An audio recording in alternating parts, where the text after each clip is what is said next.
Hello friends, welcome to Pebbles. நான் உங்கள் கோபி சுதா. நம்ம இன்னைக்கு செய்ய போறது செட் தோசா வடகரி. இந்த காம்பினேஷன் வந்து ரொம்ப நல்லா இருக்கும். வடகரியில வந்து நம்ம இன்னைக்கு தக்காளி சேர்த்தாம தான் செய்ய போறோம். இதுக்கு என்னென்ன மசாலா சேர்த்து அரைக்க போறோம்ங்கறத இந்த வீடியோல தெரிஞ்சுக்கலாம். அதே மாதிரி செட் தோசா எப்படி செய்யறது அப்படிங்கறது அந்த மெஷர்மென்ட் வந்து நான் அளவு கரெக்ட்டா சொல்லிடுறேன்.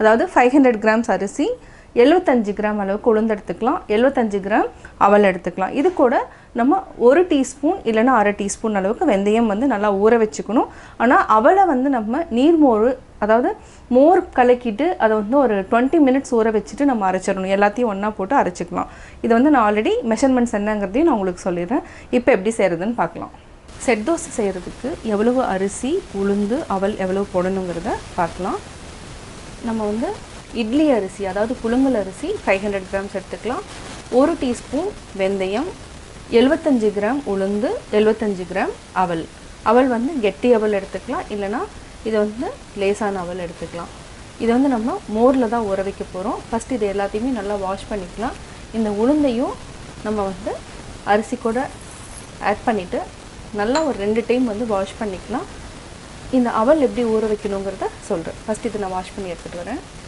அரிசி உளுந்து வெந்தயம் இத வந்து நல்லா 2 டைம் வாஷ் பண்ணிட்டோம் இப்போ நம்ம தண்ணி ஊத்திக்கலாம் இது வந்து ஒரு 4 hours ஊறணும் நல்லா ஊறினதுக்கு அப்புறம் அரைச்சுக்கலாம் அதே மாதிரி அவளையும் நான் வந்து நல்லா வாஷ் பண்ணிட்டு மோர்ல நம்ம ஊற வைக்கணும் இதே ஒரு டைம் வாஷ் பண்ணி எடுத்துட்டு வந்தறேன் அவல் நம்ம ஊற வெச்சிட்டோம் மோர் ஊத்தி இது நல்லா மூழ்கிற அளவுக்கு ஊத்திட்டு ஊற வெச்சுக்கலாம் அரைக்கிறப்போ நம்ம எல்லாத்தையுமே ஒண்ணா போட்டு நைஸா அரைச்சு எடுத்துக்கலாம் செட் தோசைக்கு வந்து அளவு என்னன்னா இதுதான் அரிசி அவலுக்கோட நீர்மோர் நம்ம கடலை பருப்பு 100 கிராம் ஊற வெச்சிருக்கோம் இது கூட 1 டீஸ்பூன் அளவுக்கு நம்ம சோம்பு போட்டுக்கறோம் 4 வரமிளகாய் இத தண்ணி நல்லா dry பண்ணிட்டு நம்ம அரைச்சு தனியா எடுத்து வெச்சுக்கலாம் இத வந்து நம்ம ஃப்ரை பண்ணியும் நம்ம போடலாம் அதாவது எண்ணெயில வந்து ஃப்ரை பண்ணியும் போடலாம் ஒரு சிலர் வந்து வேக வெச்சு போடுவாங்க ஆனா வேக வெச்சு போட்டனா அந்த அளவுக்கு டேஸ்ட் இருக்காது நம்ம இன்னைக்கு ஃப்ரை பண்ணி தான் ஆட் பண்ண போறோம் அதாவது மசாலா வந்து எப்படி என்னென்ன பொருள் போட்டு அரைக்க போறோம்ங்கறதை இப்போ பார்த்துக்கலாம் ஒரு கடாயில 2 பட்டை ஒரு 8 லவங்கம் 5 ஏலக்காய் இஞ்சி ஒரு துண்டு இது கூட 10 பல் பூண்டு அதாவது நம்ம வந்து இஞ்சி பூண்டு வந்து வெங்காயத்தோட வதக்கறப்ப சேர்த்த வேண்டியதெல்லாம் நம்ம இப்பவே போட்டு அரைச்சுக்கலாம் 2 பச்சை மிளகாய் 4 வரமிளகாய் காரத்துக்கு தகுந்த மாதிரி நம்ம எடுத்துக்கலாம் ஒரு சிலர் காரம் தேவைனா நம்ம இன்னொரு பச்சை மிளகாய் கூட ஆட் பண்ணிக்கலாம் கொஞ்சமா எண்ணெய் விட்டு வதக்கிக்கலாம்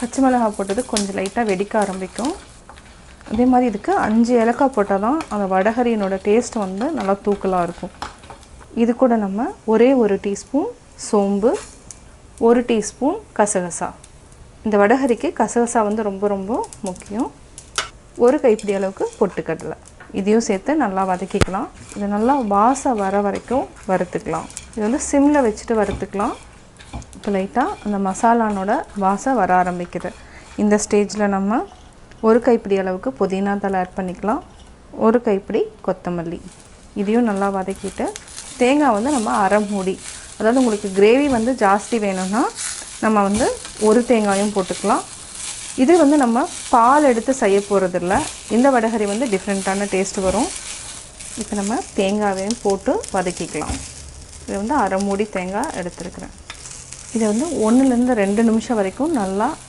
வதக்கிட்டு ஆஃப் பண்ணிட்டு ஃபைன் பேஸ்டா அரைச்சுக்கலாம் கடலை பருப்பு சோம்பு வரமிளகாய் இத வந்து நம்ம அரைச்சுக்கலாம் ஃபர்ஸ்ட் நம்ம வரமிளகாயை போட்டு அரைச்சிட்டு அதுக்கு அப்புறம் இது வந்து என்னன்னா நைஸா அரைக்க வேண்டியது இல்ல கொஞ்சம் கொரகொரப்பா அரைச்சு எடுத்துக்கலாம் வரமிளகாயை அரைச்சிட்டோம் இப்போ வந்து கடலை பருப்பு ஆட் பண்ணிட்டோம் தேவையான அளவு உப்பு சேர்த்துக்கலாம் இத அரைச்சு எடுத்துக்கலாம் அரைச்சிட்டோம் இத நல்லா mix பண்ணிக்கோங்க இத வந்து நம்ம ஃப்ரை பண்ணி எடுத்துக்கலாம் தேங்காய் இஞ்சி பூண்டு வரமிளகாய் சோம்பு கசகசா இத வந்து நம்ம அரைச்சு எடுத்துக்கலாம் நம்ம அரைச்சு எடுத்துட்டோம் நம்ம ஃபர்ஸ்ட் ஆல்ரெடி சோம்பு வரமிளகாய் கடலை பருப்பு இது மூணையும் அரைச்சிட்டோம் இப்போ வந்து அப்படியே ஃப்ரை பண்ணி எடுத்துக்கலாம் இது வந்து ரொம்ப பொடியாவும் போட்டுக்கலாம் ஏன்னா எப்படி இருந்தாலும் உதுத்துட்டு தான் போட போறோம் நம்ம இப்பவே உதுத்து விட்டு போட்டுக்கலாம் இதே மாதிரி எல்லாத்தையுமே நம்ம வந்து ஃப்ரை பண்ணி எடுத்துக்கலாம் வடகரி வந்து ஃப்ரை பண்றப்ப வந்து நம்ம வந்து பொன்னிறமா வறுக்க வேண்டியது இல்ல இந்த அளவுக்கு இருந்தாலே போதும் ஏன்னா இதையும் நம்ம உதுத்து விட்டு தான் போட போறோம் இந்த ஸ்டேஜ்லயே நம்ம எடுத்துக்கலாம் ஒரு கடாயில ஆயில் விட்டுக்கலாம் இதுக்கு ஒரு 3 டேபிள் ஸ்பூன் அளவுக்கு ஆயில் விட்டுருக்குறோம். ஒரு கடாயில் எண்ணெய் 3 டேபிள் ஸ்பூன் விட்டுட்டோம். இதுக்கு பட்டை, ஏலக்காய் 2, பிரிஞ்சி இலை, கருவேப்பிலை, 1/2 டீஸ்பூன் சோம்பு. இதுக்கு நம்ம ஒரு 2 பெரிய வெங்காயம் சேர்த்துக்கலாம். நல்லா வதக்கி விட்டுக்கலாம். கொஞ்சமாக உப்பு போட்டுக்கலாம். வெங்காயத்தை நல்லா வதக்கிக்கலாம். இதுக்கு வந்து என்ன பொடியாகவும் அரிஞ்சிக்கலாம், நம்ம நீட்ட வாக்குலேயும் கட் பண்ணிக்கலாம். இப்போ ஆல்ரெடி அரைச்சி வச்சுருக்கிற தேங்காய் கலவை இதை நம்ம ஆட் பண்ணிக்கலாம். இந்த வடகரிக்கு நம்ம தக்காளி ஆட் பண்ணாமல் தான் செய்கிறோம். தண்ணி ஒரு 4 டம்ளர் விட்டுக்கலாம். இதே அளவுக்கு இன்னும் கொஞ்சம் விட்டுக்கலாம். இதை வந்து ஒரு 5 to 7 மினிட்ஸ் வரைக்கும் நல்லா கொதிக்க வச்சுக்கலாம். அதுக்கப்புறம் நம்ம ஃப்ரை பண்ணி வச்சுருக்கிற வடையை ஆட் பண்ணி அதை ஒரு 3 மினிட்ஸ் விட்டுக்கலாம். தேவையான அளவு உப்பு ஆட் பண்ணி கொதிக்க வச்சுக்கலாம். வடகரி ரெடி ஆகிட்டுருக்கு. இப்போ செட் தோசை மாவு நல்லா புளிச்சிருக்கு. இப்போ அதை வந்து எப்படி மிக்ஸ் பண்ணணும் அப்படிங்கிறத நான் சொல்லிடுறேன். இப்போ பார்த்திங்கன்னா நேற்று ஆட்டி வச்சது இன்றைக்கி பார்த்திங்கன்னா நல்லா புளிச்சிருச்சு. இதை நல்லா கலக்கிட்டு, அதாவது 500 கிராம்ஸ் அரிசி, 75 கிராம்ஸ் உளுந்து, 75 கிராம்ஸ் அவல் வந்து நம்ம மோர் கூட ஊற வச்சு ஆட்டியிருக்கிறோம். நம்ம ஒரு பாத்திரத்தில் ஊற்றிக்கலாம். கிரேவி நல்லா வந்து கொதிச்சிருச்சு. எண்ணெய் வந்து பிரிஞ்சு வர ஆரம்பிக்குது. இந்த ஸ்டேஜில் நம்ம ஆல்ரெடி ஃப்ரை பண்ணி வச்சுருக்கிற வடையை எடுத்துக்கலாம். இது ஃபுல்லாத்தையும் நம்ம உதுத்து விட்டு போட்டோன்னா நல்லா வந்து, அதாவது இந்த வடை வந்து இழுத்துடும். இது வந்து நல்லா உதுத்து விட்டுக்கோங்க. ரொம்ப வந்து நம்ம ஃப்ரை பண்ண என்ன ஆகுனா அந்த இதனோட தண்ணி வந்து அதிகமாக இழுக்காது. இந்த மாதிரி ஒரு பாதி அளவுக்கு வெந்து நம்ம வந்து ஃப்ரை பண்ணி எடுத்து வச்சிட்டோன்னா இப்போ வந்து வடையில் தண்ணி வந்து நல்லா இழுத்துக்கும்.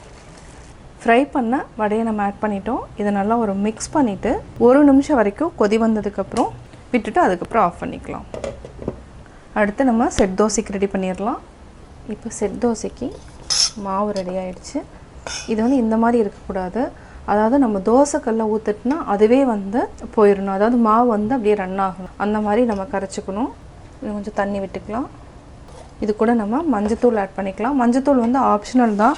உங்களுக்கு பார்க்க வந்து நல்லாயிருக்கும். அதாவது ஒரு கலராக இருக்கிறதுனால எல்லோரும் விரும்பி சாப்பிட்ற மாதிரி இருக்கும். அதுக்காக நம்ம மஞ்சத்தூள் ஆட் பண்ணிக்கலாம். தேவையான அளவு உப்பு கொஞ்சமாக ஆட் பண்ணிக்கலாம். ஆப்ப சோடா இந்த அளவுக்கு ஆட் பண்ணணும். இதை விட கொஞ்சம் கம்மியாகவே ஆட் பண்ணிக்கலாம். நம்ம அதை 2 சிட்டிக்கு அளவுக்கு எடுத்துருக்குறோம். நல்லா மிக்ஸ் பண்ணிக்கலாம். இதுவே பார்த்திங்கன்னா இன்னும் கொஞ்சம் திக்காக தான் இருக்குது. இன்னும் கொஞ்சமாக தண்ணி விட்டுக்கலாம். அவ்வளோதான். இதை நல்லா மிக்ஸ் பண்ணிகிட்டே இருக்கலாம். நல்லா எண்ணெய் பிரிஞ்சு வர ஆரம்பிச்சிருச்சு. இப்போ நம்ம ஆஃப் பண்ணிக்கலாம். ஃபஸ்ட்டு பார்த்ததுக்கு இப்போ பார்த்திங்கன்னா நல்லா வந்து அதாவது தண்ணி ஃபுல்லாக இழுத்துருக்கும். இன்னும் கொஞ்சம் நேரம் ஆக ஆக இன்னுமே தண்ணி வந்து இழுக்கும். இப்போ நம்ம ஆஃப் பண்ணிக்கலாம். வேறு பாத்திரத்தில் மாற்றிக்கலாம். கொத்தமல்லி தழை தூவிக்கலாம். வடகரி ரெடி. இப்போ நம்ம செட் தோசை ஊற்றிக்கலாம். தேவையான அளவு எண்ணெய் விட்டுக்கலாம். சிம்மில் வச்சுக்கோங்க. மூடி வச்சுக்கலாம்.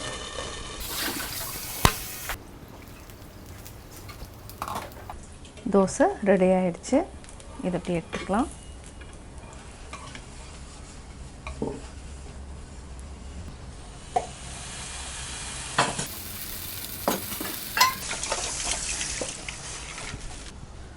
இப்போ எடுத்துக்கலாம்.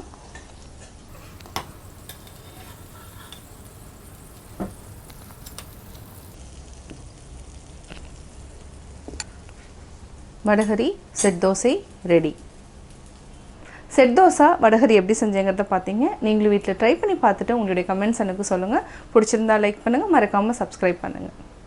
என்னோடய குக்கிங் வீடியோ முடிஞ்சதுக்கப்புறம் பார்த்தீங்கன்னா ஒரு திருக்குறள் வந்து நீங்கள் பார்க்கலாம். உங்கள் குழந்தைகளுக்கு நீங்கள் சொல்லித்தரலாம். நகனுடையான் நல் கூர்ந்தானாதல் செய்யும் நீர செய்யாது அமைகளாவாறு. பிறருக்கு உதவும் குணம் படைத்தவர்கள் தங்கள் செல்வம் தீர்ந்த காலத்தில் தங்கள் வறுமையை நினைத்து வருத்தப்பட மாட்டார்கள். பிறருக்கு உதவி செய்ய முடியவில்லையே என்றுதான் வருத்தமடைவார்கள்.